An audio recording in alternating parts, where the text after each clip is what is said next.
Universiti Malaysia Kelantan UMK kini mengatur pelan tindakan agresif bagi meningkatkan kemasukan pelajar antarabangsa dengan mengadakan lawatan kerja rasmi ke Indonesia melibatkan Jakarta, Makassar dan Kuala Lumpur bermula 7 hingga 11 Oktober 2025.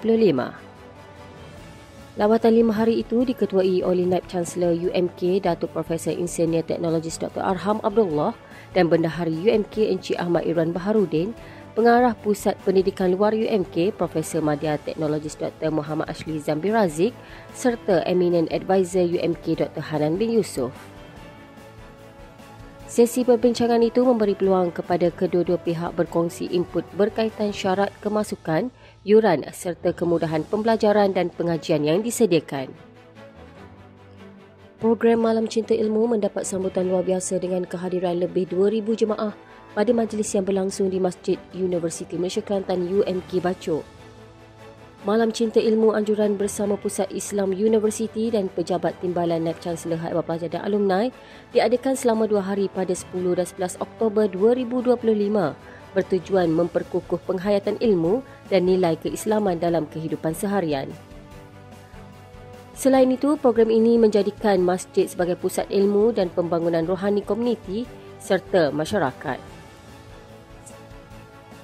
Kejohanan Sukan Kuda Lasak Piala Universiti Malaysia Kelantan UMK Peringkat Kebangsaan 2025 menjadi medan ujian buat UMK selaku Universiti Awam pertama di Malaysia menganjurkan aktiviti kejohanan kuda lasak bertaraf CEN 40 km bermula 10 hingga 11 Oktober 2025. Pertandingan tersebut melibatkan 3 kategori utama iaitu jarak 40 km peringkat kebangsaan, 30 km bagi amatur dan 15 km bagi VIP atau veteran. Kejohanan Kuda Lasak UMK Cup kali ini menerima sambutan luar biasa dengan penyertaan 112 peserta dari seluruh negara termasuk dari Terengganu dan Kedah yang menunjukkan peningkatan ketara berbanding 80 peserta pada penganjuran sebelum ini. UMK Cup 2025!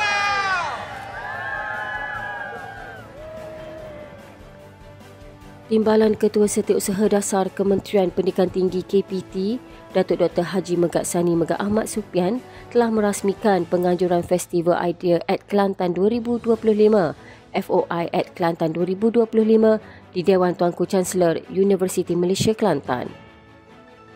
Beliau menegaskan bahawa penganjuran ini adalah platform untuk rakyat menyumbang idea demi membentuk masa depan negara yang lebih gemilang dan generasi muda diseru untuk membuat persediaan rapi dengan ilmu dan idea baharu untuk menghadapi cabaran globalisasi, perkembangan teknologi dan isu alam sekitar yang serba pantas pada tempoh dekad yang akan datang.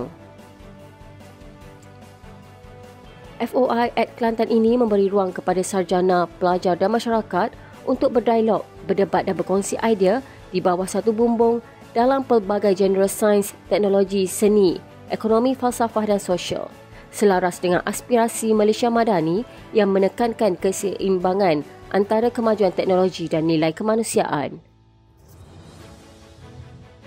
Festival of Ideas Negeri Kelantan FOI at Kelantan 2025 melabuhkan tirainya dengan kejayaan cemerlang apabila menghimpunkan lebih 40,000 peserta daripada pelbagai lapisan masyarakat, menjadikannya antara festival ilmu dan inovasi terbesar pernah diadakan di Pantai Timur.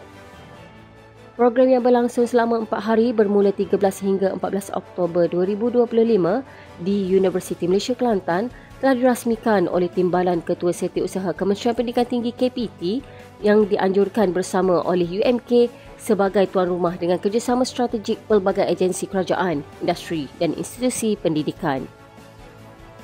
Majlis penutupan rasmi FOI at Kelantan 2025 telah disempurnakan oleh Menteri Sains, Teknologi dan Inovasi MOSTI yang berhormat Chan Lih Kang di Dewan Tuanku Chancellor DTC UMK Bachok Kelantan.